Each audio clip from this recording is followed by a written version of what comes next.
We hope you're having a good day. We're having a semi-sunny and dry day, nice temperature.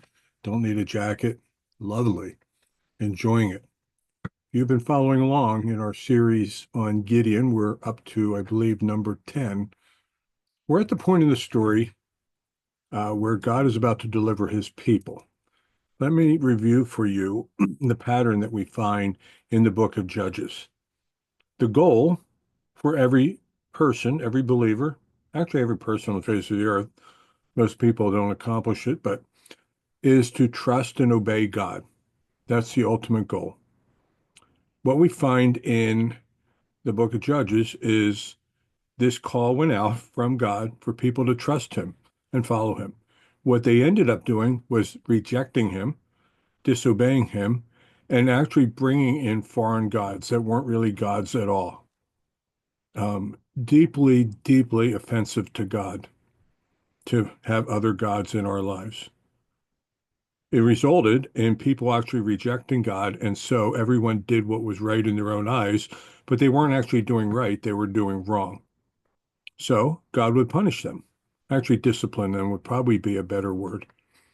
And he would send oppressors into the land, people that would come and take over. In Gideon's case, it was primarily the Midianites and the Amalekites, primarily the Midianites. For I think it was 7 years, they had been coming in and raiding the land and making the people to suffer greatly.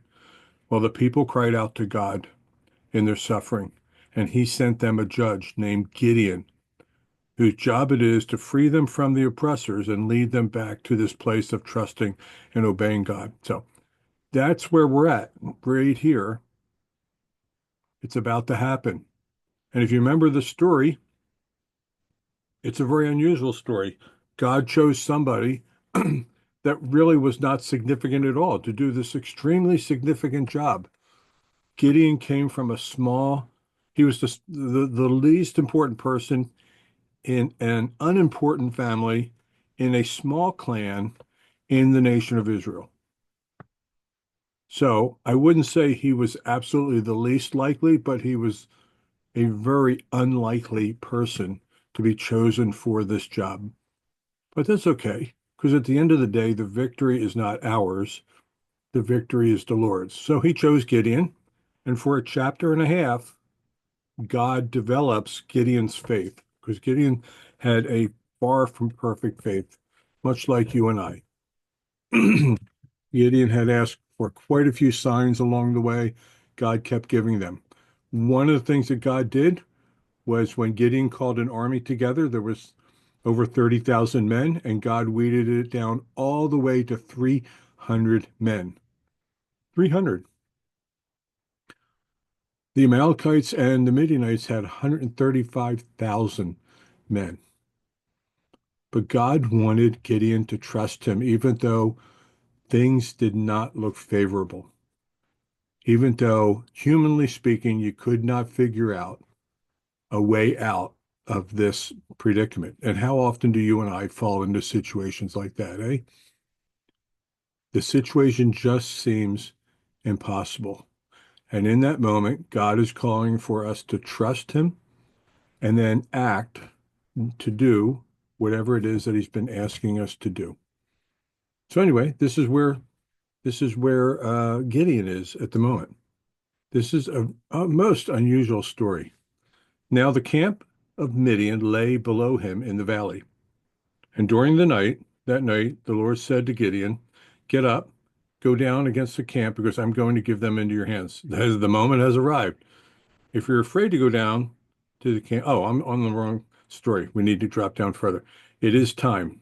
Action's going to happen. When Gideon heard the dream and its interpretation, he bowed down and worshiped.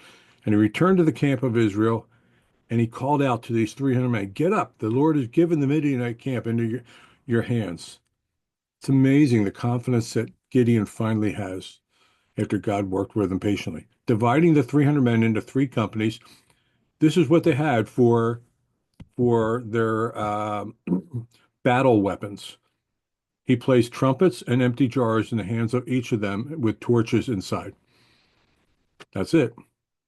No swords, no knives, no clubs as they would have used in those days, no nothing. A trumpet, an empty jar, and a torch. He said, "Watch me," he told them. "Follow and lead. When I get to the edge of the camp, do exactly as I do." So, when I and all who are with me blow our trumpets, then all of you around the camp blow yours and shout the Lord or for the Lord and for Gideon. So, these 300 men in three companies surround this camp of 135,000 men. Just the craziest story. Gideon and the 100 men with him reached the edge of the camp at the beginning of the middle watch. So this is in the middle of the night. Except for the guards, everybody is sound asleep. And they would have been sleeping very contently, with no fear in their hearts, because they were a much stronger army. They blew the trumpets and broke the jars that were in uh, their hands, and the three companies blew the trumpets and smashed the jars. Grasping the torches in their left hand and holding in their right hands the trumpets they were to blow, they shouted, "A sword for the Lord and for Gideon." And each man held his position around the camp, and all the Midianites ran. It skips a it skips a step that they woke up out of a sound sleep, and every direction they looked, there were these uh, guys with torches and trumpets. Normally, a torch and a trumpet, and one guy, he was like the bagpiper. He was the guy representing hundreds or maybe thousands of other men. So there's 300 of them. And when these Midianite armies guys looked around, they were sure they were outnumbered. And this is the key part, when the 300 trumpets sounded, the Lord caused the men throughout the camp to turn on each other with their swords. It wasn't at the end of the day. It wasn't this very interesting ruse that they did, where they made it look as if they were a bigger army than they were. We have work to do, but at the end of the day, it's not our victory, it's the Lord's victory. When the 300 trumpets sounded, the Lord caused the men throughout the camp to turn on each other with their swords. And the army fled to Beth Shittah toward Zerah, as far as the border of, you can see all these names. I don't like reading Old Testament names any more than you do. But you can see these things. So, wow, an amazing story. How do 300 guys defeat 135,000? With the Lord. The Lord gave him work to do. He had a plan. On a human level, wasn't much of a plan, but it was the Lord's plan. And because it was the Lord's plan, it was going to succeed. There simply are times in our lives when we look at the situation around us and God is calling us to do something and it doesn't make any sense to us in the moment. Really? I have to love my enemy in this moment? I can at least be neutral? Like, okay, I can't yell at them, but can I at least be neutral? No, you have to go out and love your enemy.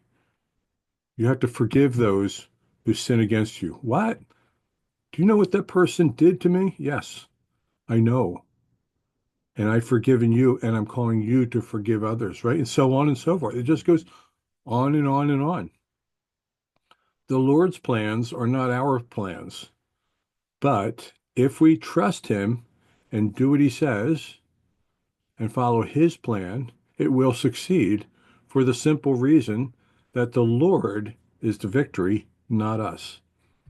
So that's my word of encouragement for you today from uh, the story of Gideon. We're going to follow up, Lord willing, on Friday with a little bit more of the story, but things aren't always going to go well with Gideon, as we're going to see, and we're going to draw out some lessons from that. But between now and then, I hope you have a good couple of days.